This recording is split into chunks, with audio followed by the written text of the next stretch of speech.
Edson, nós vamos conversar hoje um pouco sobre o Evangelho do Lar. Quando eu falo desse assunto, começo perguntando quem tem o hábito de fazer o Evangelho do Lar. Mais alguém? Muito bem. Temos a grande maioria. Cada um tem a sua razão ainda, né, para iniciar, enfim, essas coisas.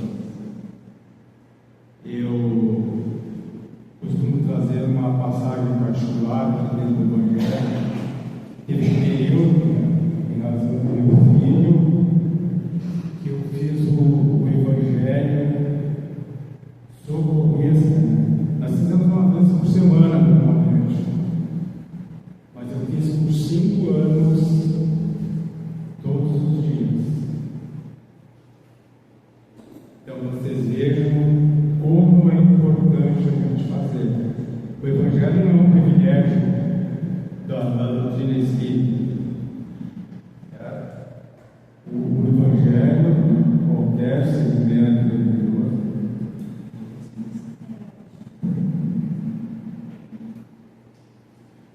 alô, está ouvindo aí, pessoal? O Evangelho não é um privilégio contra a doutrina espírita. Qualquer segmento religioso, até porque nós todos somos cristãos. E essa foi uma mensagem que Jesus deixou para nós. E eu começo aqui então dizendo que se o homem é a partícula divina da coletividade, o lar é a célula sagrada de todo o edifício da civilização.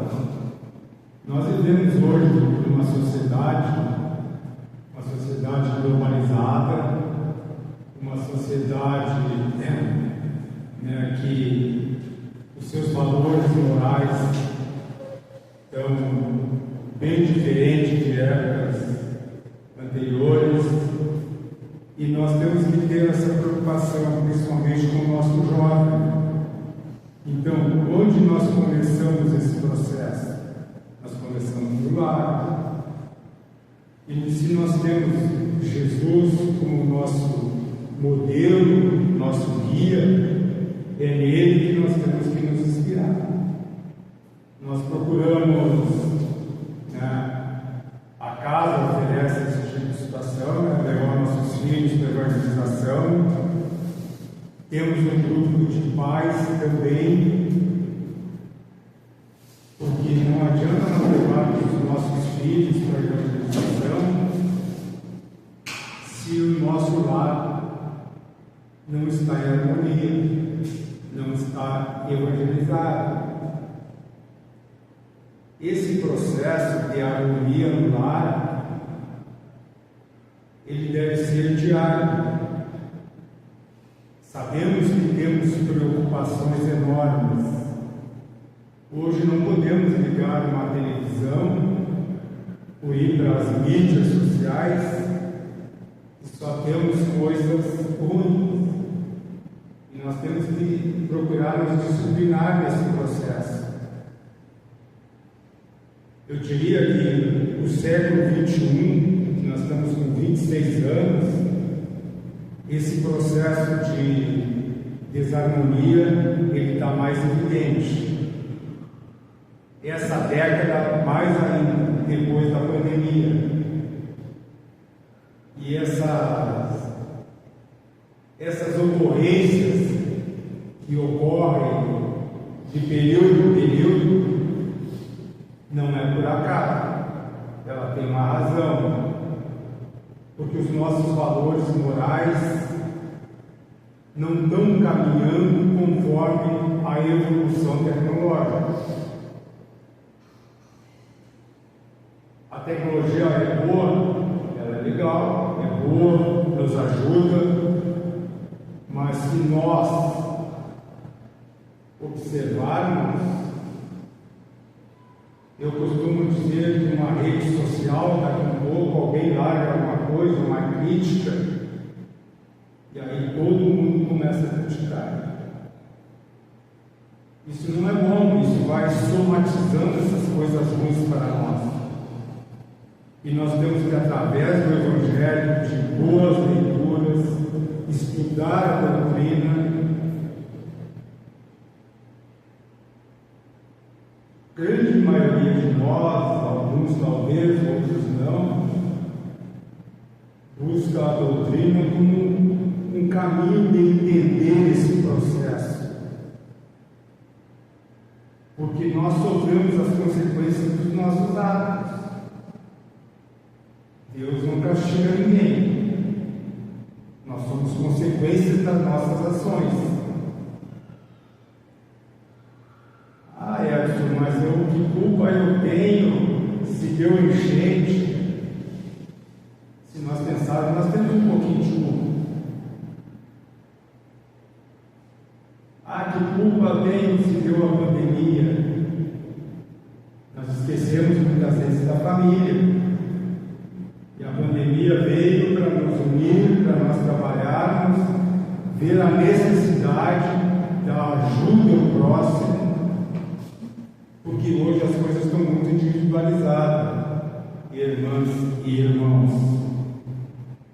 Nós às vezes estamos pensando só em solucionar o nosso problema. E estamos esquecendo que cada um de nós que está aqui nesse plano tem uma missão. E a missão não é vir para cá e ficar com os braços cruzados. Mas eu não fiz nada de errado. Bem, mas o que eu fiz de bom? O que eu fiz de auxílio ao próximo? E às vezes as coisas acontecem do nosso lado para que nós possamos tomar consciência de que às vezes nós nos queixamos de poucas coisas e olhando para o nosso lado tem gente pior, que está com um sorriso, está procurando ajudar, e só quem passa por dificuldade e sabe o que é estender a mão para ajudar o próximo. Mas nunca vamos fazer as coisas pensando que aquele que nós ajudamos, quando nós estivermos precisando, vai nos alcançar. Não façam pensando nisso, que aí não tem valor aquilo que nós estamos fazendo. Portanto, o Evangelho no lar é uma reunião de família. Nós devemos escolher um dia na semana que esteja o máximo de familiares em casa, num horário. Se nós tivermos naquele dia que nós escolhemos fazer uma visita, um familiar nos visitando, um amigo, enfim, pessoas das nossas relações, vamos convidar, vamos explicar a razão. Não é obrigado, se não quer realizar, mas a gente faz o Evangelho. E outra, às vezes nós podemos, dentro da família, só eu fazer o Evangelho, ou só a minha companheira, ou meu filho, porque sempre tem alguém na família, e eu já ouvi relatos de pessoas nesse sentido: se eu faço sozinho, porque o esposo, a esposa não quer, o filho não quer acompanhar, continua fazendo. Uma hora as coisas vão acontecer. Tudo tem o seu tempo. Nós usamos umas coisas assim que nós estamos muito imediatistas também. Nós vamos no médico porque estamos com um problema de saúde. O médico nos alcança a receita lá, nós já queremos sair curado. Não, nós temos que fazer o tratamento conforme foi prescrito. E assim mesmo, às vezes, não é o suficiente. Porque nós, é a mesma coisa quando nós vamos fazer o tratamento na casa. O trabalhador, aquele que está nos orientando ali, nos dá uma prescrição para fazer. E nós, às vezes, não tem que frequentar a casa, nós chegamos a um determinado momento que a situação se estabilizou. E o que é que nós fizemos? Não, agora está legal, não vou fazer mais não. Uma coisa que a doutrina espírita traz para nós, e aí é uma questão de consciência, compromisso nosso com a nossa saúde física e espiritual, que são coisas que andam junto, de nós continuarmos, né, fazendo aquilo que para nós é importante para a nossa saúde, que é estudarmos a doutrina, mas isso é uma deliberação, né? Cada um de nós tem o livre-arbítrio de decidir o que é melhor e o que é que não é. Porque as coisas, como eu disse, nós somos consequências das nossas ações ou das nossas omissões. Escolhido o dia do Evangelho, o horário, no início fizemos uma prece, abrimos o Evangelho segundo o Espiritismo, ou outra obra que a gente tenha para fazer, que é recomendada. Abrimos o Evangelho aleatório ou fizemos ele numa sequência. Não precisamos ler todo o capítulo, não, até porque o Evangelho é entre 20 e 30 minutos. Se nós temos crianças acompanhando, adolescentes, esse tempo tem que ser um pouco reduzido. Mas vamos dar alguma tarefa para eles na organização do Evangelho. Temos 4 para fazer o Evangelho, oriente eles para botar os copos com água na mesa, algumas cadeiras em torno para as pessoas que vão acompanhar, buscar a obra que está de acordo com a idade deles, né, e fazer uma leitura. Se ela tem dessas crianças e adolescentes que já fazem leitura, peço para eles lerem. Depois da leitura, seja o Evangelho ou uma obra infanto-juvenil, nós temos que fazer um comentário dessa obra, daquela parte que foi lida. Esse comentário, ele não pode ser apontado para ninguém, ou a leitura não pode ser direcionada para ninguém que está fazendo o Evangelho. Olha aí, foi para ti, Edson. Não, pode ser para qualquer um de nós. Até porque não estamos ali fazendo o Evangelho para fazer o julgamento de ninguém. Estamos ali para fazer uma harmonização no lar, buscarmos uma melhoria nas nossas relações, saúde espiritual, saúde física, dos nossos entes queridos que partiram, dos nossos familiares que estão enfermos, nossos irmãos, enfim. Feita a leitura, o comentário, fizemos uma prece, né, de agradecimento, pedindo saúde para esses irmãos que estão enfermos nos hospitais, nos seus lares, saúde para as nossas famílias. Porque nós, fazendo o Evangelho, nós estamos protegendo o nosso lar, estamos protegendo a nossa comunidade em torno de nós, estamos frutificando a nossa água, botamos também um recipiente com água já, para termos água durante a semana para ingerirmos. Essa água ela pode ser completada durante a semana. Então, bem, nós temos várias coisinhas que isso tudo nos auxilia. E nós, com o tempo, vamos ver a importância do Evangelho no lar. O Evangelho nos traz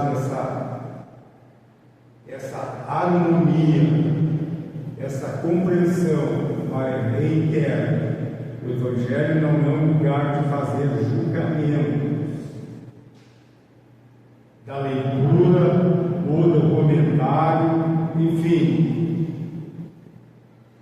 nós devemos ter essa preocupação para que continue a harmonia. A partir do momento que nós estamos fazendo um julgamento, direcionando para alguns integrantes que estão ali, nós estamos fazendo um julgamento, e isso não pode ocorrer. Nós temos que ter essa preocupação. Situações que podem ocorrer, mas normalmente não ocorre, é a visita. Não pode, claro, não vai haver aquela coisa. Hoje não tem mais o telefone convencional, né? As pessoas começavam a tirar do gancho, não havia necessidade. Ele não vai tocar na Bíblia, não vai tocar. Como também, mas tem que ter uma preocupação hoje orientar, como também não vai haver nenhuma manifestação de ninguém para aquele momento. Quem está conduzindo esse trabalho aqui, se tem alguém, vai ter essa preocupação e não vai ocorrer, porque ali é uma reunião familiar e nós estamos protegidos. O horário e o dia é importante. Edson, nesse dia eu estou viajando, só está minha esposa ou meu companheiro em casa, meus filhos estão trabalhando. Tudo bem. Se um dos familiares está viajando, está no carro particular, acha um local naquele horário, um posto, um restaurante, faz a sua prece, mentaliza a sua casa, né? Porque o pensamento nosso vai longe. Mentaliza, faz a prece. Mas eu estou num coletivo, naquele mesmo horário é a mesma coisa. Aproveita aquele momento, faz a sua prece, mentaliza a familiar, a casa, enfim, em geral. Estamos de férias, estamos viajando. Estamos de férias no litoral, em qualquer outro lugar, na serra. Para lá se percebe naquele período que nós estamos no nosso lar. Naquele dia e horário, temos esse compromisso de fazer. Eu esqueci hoje, eu fazia, desde que eu faço, eu nunca esqueci o dia. Troquei algumas vezes, eu pensei em passar comigo, mas não deu. Eu voltei para quarta-feira às 22h30. Desde que eu comecei a fazer, eu faço às quarta-feiras. Mas vamos trocar, não.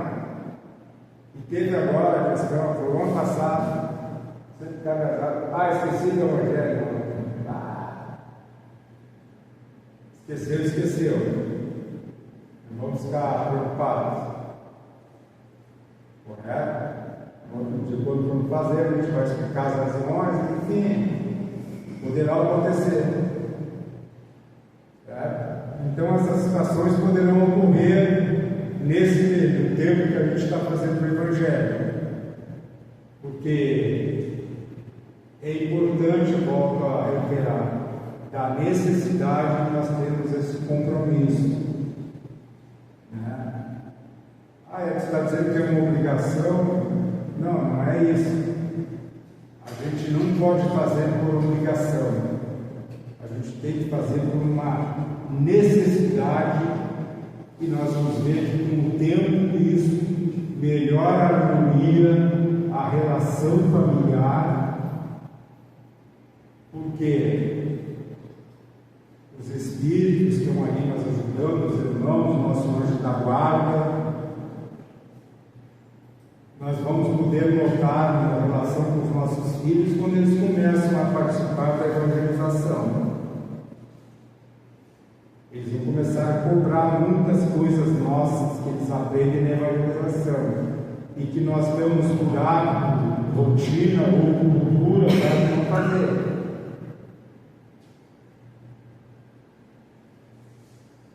Eles aprendem não só do Evangelho, mas muitas coisas na escola. Quando nós entramos no carro, não colocamos o cinto. Mas o cinto é ruim, né? É ruim, mas pode nos salvar.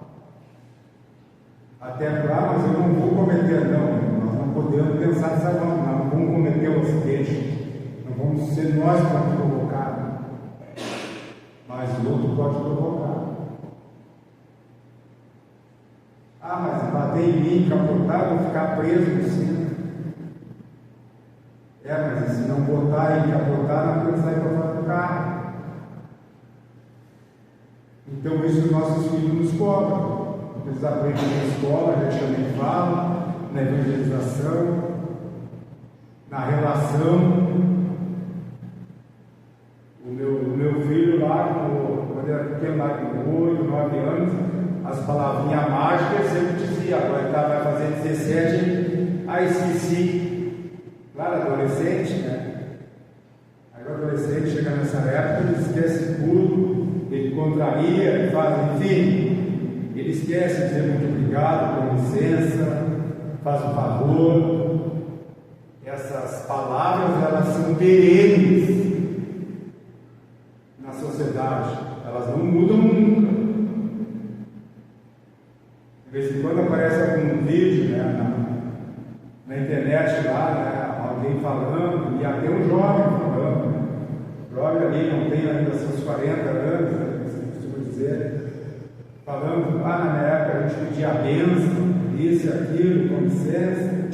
Não, essas coisas estão escritas. Nós falávamos hoje com o nosso adolescente, pai, tá careta, isso não existe mais. Não existe o que não é cobrado. Mas isso faz com que nós tenhamos uma sociedade, né, mais harmoniosa. A vida hoje, independente de ser do ser humano ou de um animal, ela está banalizada. Não tem mais valor. Qualquer coisinha é uma agressão, quando não é tirar a vida. E é só isso que as mídias mostram para nós. Por isso que nós temos que saber selecionar, porque nós vamos somatizando essas coisas e vamos ficando ansiosos.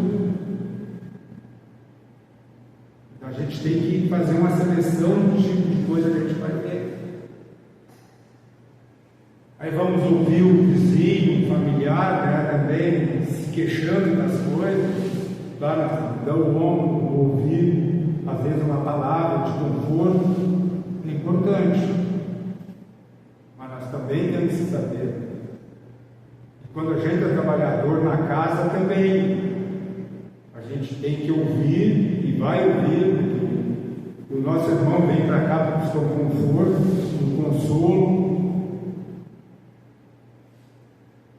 E a gente tem que estar harmonizado. No dia do Evangelho é importante, né, que a gente se abstenha ali de uma refeição, mas eu diria, de um alimento de carne vermelha.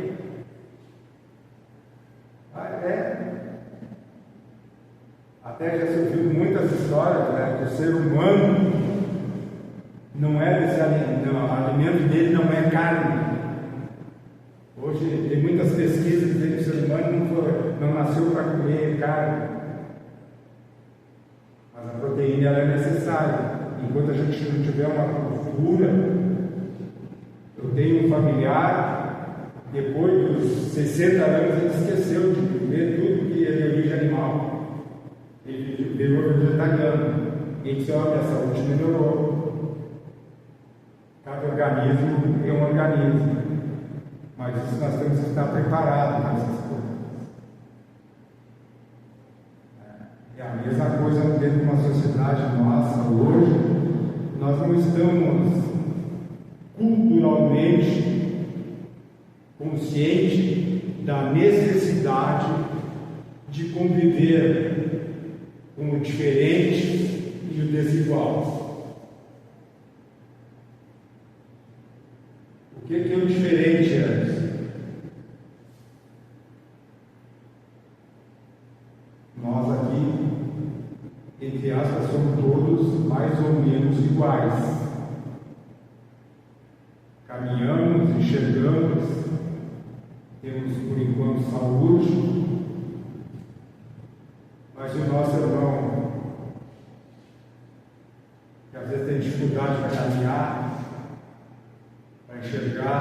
ouvir. Aquele irmão que está na rua, não tem moradia. Esse é o nosso desigual. Esses são os nossos diferentes. E a condição nossa hoje, nesse momento, nós não sabemos se ela amanhã será a mesma. Nós não temos essa certeza. Se nós tivéssemos certeza, talvez nós estaríamos aqui hoje conversando, refletindo sobre o que está sendo dito. Não, nós não temos certeza. Porque o amanhã não pertence. Nós temos por hábito se queixar do que passou, que não volta mais, e não tem como solucionar, e se queixar da conta que eu fiz agora e vou pagar daqui a 30 dias, eu não sei se eu vou pagar, mas ela nem chegou ainda, e nós já estamos há 30 dias nos preocupando com isso. E às vezes tem um problema que é para resolver até amanhã, e nós vamos deitar preocupados, e quando acordamos, o primeiro estado que dá é o encaminhamento da solução daquele problema que nós estávamos pensando. Fomos inspirados, a nossa intuição nos conduziu durante o nosso sono. Portanto, estar preocupado com algo que vai acontecer é ficar, como diz na gíria popular, se martirizando. Estar preocupado com algo que passou ontem ou há 2 semanas é ficar se martirizando. Eu poderia ter feito assim, eu me arrependi. Não, nós arrependemos daquilo que nós não fizemos. Eu fiz aquilo lá e não pensei. Como que não pensou se fez? Toda ação ela é pensada. Ela não é refletida as suas consequências. Nós não fizemos nada se nós não pensamos. Agora não refletimos sobre as consequências. Eu tenho a faixa de segurança aqui. Eu vou passar aqui que eu saio direto da minha rua. Aí vem o condutor, não tem escrito na regra do Código de Trânsito, mas independente de estar na faixa ou não, o maior protege o menor. Quando nós estamos dirigindo, o caminhão nos protege? Não. O motorista de caminhão ele não corrige o nosso erro.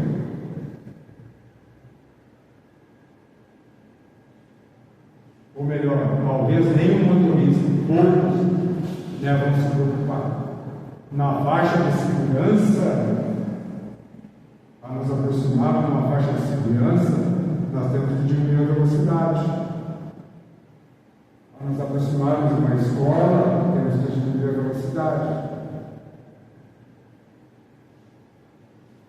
Existe a probabilidade de uma criança sair correndo e cruzar a rua. E aí, a gente sabe que mesmo a velocidade menor, as coisas de surpresa no trânsito, elas não acontecem como a gente gostaria que acontecesse. Por mais preparados que nós estejamos e preocupados em dirigir com cautela. Tem coisas que não adiantam. Às vezes, conforme quem está no carro, eu costumo dizer assim, é humanamente impossível 2 pessoas dirigirem o mesmo carro. Aí quem está do teu lado faz isso, mas já está dirigindo, planejando alguma coisa, imaginando. Ou humanamente impossível uma pessoa dirigir nesse carro. Mas eu achei que ia fazer isso, por isso que eu fiz isso. No trânsito não podemos achar. Então essas coisas vão somatizando as nossas energias do dia a dia, nós chegamos no fim da tarde, esgotado, mais problema familiar, problema no serviço, e isso vai nos desgastando. Portanto, o Evangelho, a prece de manhã agradecendo por mais um dia que nós iniciamos, mais um dia que nós temos para continuar escrevendo a nossa história, porque as coisas são necessárias para que nós possamos ter uma vida em harmonia, vivermos em harmonia, compreendermos essa sociedade que hoje está, como digo, extremamente difícil a convivência nas relações. Tu embarca no transporte coletivo, tu vê o motorista reclamando. Esses dias eu tomei um coletivo ali no Super Bom, lá no centro. Aí tinha uma senhora cadeirante e o companheiro dela. Eu embarquei, o primeiro embarcar e ele já sacudiu a cabeça do motorista. Tudo bem. Paguei, passei, ele veio para abrir a porta, baixar a rampa, daquele jeito. Aí ela pegou, tomou o ônibus ali e desceu no Popular. Ele voltou daquele mesmo jeito, a gente vendo que ele estava fazendo coisa de má vontade. Quando ela desceu, ela reclamou, ele reclamou para todos os demais que estavam ali. Pô, pegou ali para vir aqui. Ah, eu posso pegar em qualquer lugar, em qualquer lugar. É obrigação. A gente sabe que conviver, tem que estar preparado para a situação. A gente não imagina o que ocorre no dia a dia. Pode ter uma noção dentro desse processo. E a gente seguidamente está recebendo, porque eu sou do conselho do idoso aqui e da pessoa com deficiente no município. E seguidamente a gente está recebendo a reclamação ou na secretaria ou no conselho, e essas ações assim no geral. Por quê? Porque os direitos nossos, que não poderia estar, não precisava ter escrito se nós tivéssemos educação. Muita lei existe porque nós não somos educados. Nós não temos a empatia de se colocar no lugar do outro. E é isso que está faltando para nós. Enquanto ser humano, enquanto indivíduo dotado de razão, dotado de inteligência. Deus deu essas virtudes a nós para a gente conduzir esse processo. E nós temos o exemplo e o modelo que nós procuramos seguir. Mas é difícil, Edson, andar com aquilo que a gente fala e com aquilo que a gente pratica. É difícil. Mas nós vamos tentar, uma hora a nossa consciência aberta. Tá, será que quando eu estou tomando a minha água, terminei, eu posso jogar no carro para fora, no ônibus, eu estou caminhando, eu tirei em qualquer lugar? Claro que não. São 400 anos para deteriorar aquela garrafa.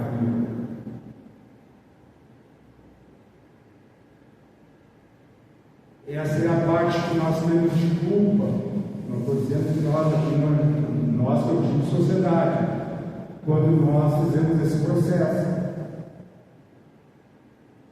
Nós chegamos na beira da praia, está cheio de quê? O que aconteceu nas passagens de ano, Natal, nas nossas praias? Então isso tudo é uma falta de consciência ambiental, uma consciência, uma educação o respeito com o próximo, porque alguém vai ter que fazer aquilo ali. Ah, mas eu pago isso, eu pago aquilo. E volto a dizer, por isso a importância da harmonização no lar, a gente levantar de manhã, fazer a prece, sair, e o dia do nosso Evangelho nós fazemos o nosso Evangelho. Porque as coisas, elas estão acontecendo a todo momento em nosso redor, seja nas mídias sociais, seja quando a gente está saindo na rua, seja no serviço ou no lugar onde nós estivermos. Porque se a gente não tiver harmonizado, não tiver coisa assim, nós fazemos coisas que não há necessidade. E encaminhando aqui o encerramento, eu vou fazer a leitura aqui da questão 208 do Livro dos Espíritos. Os espíritos dos pais não exercem influência sobre os filhos após o nascimento destes, exercem, e muito, pois já dissemos, os espíritos devem concorrer para o progresso recíproco.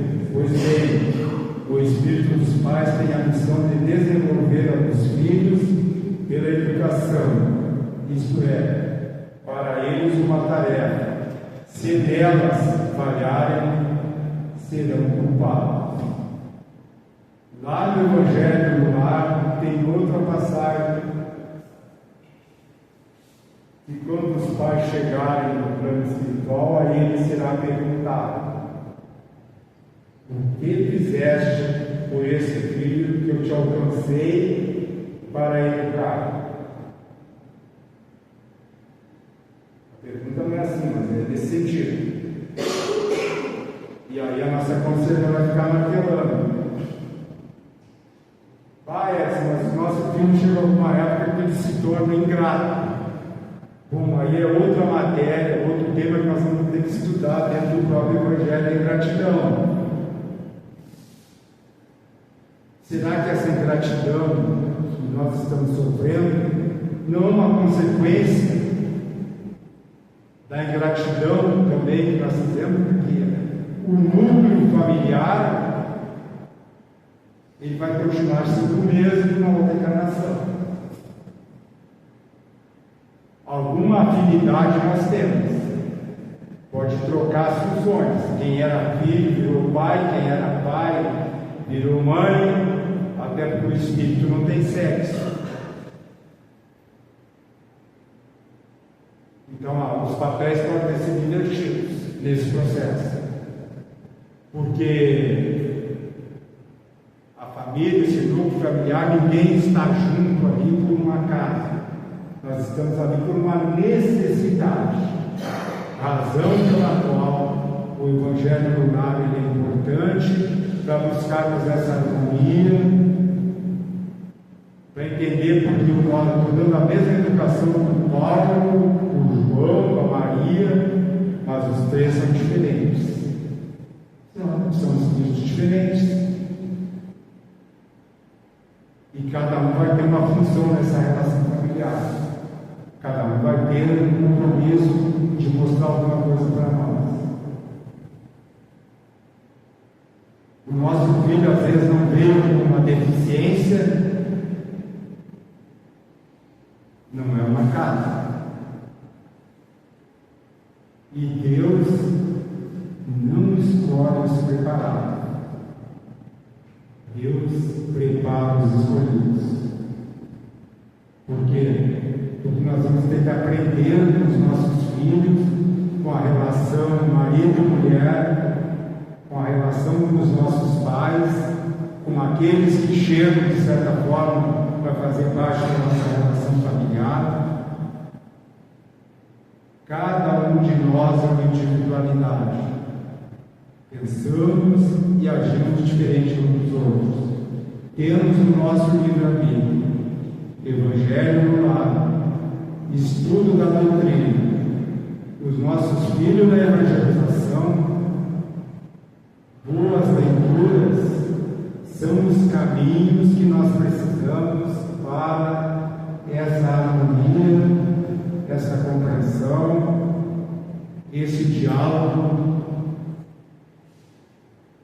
evoluir no processo da moral. Se nós botarmos uma escala, a evolução tecnológica hoje está quase 10, mas os valores morais, se tiver 6, está muito. Essas coisas têm que andar mais ou menos no mesmo nível.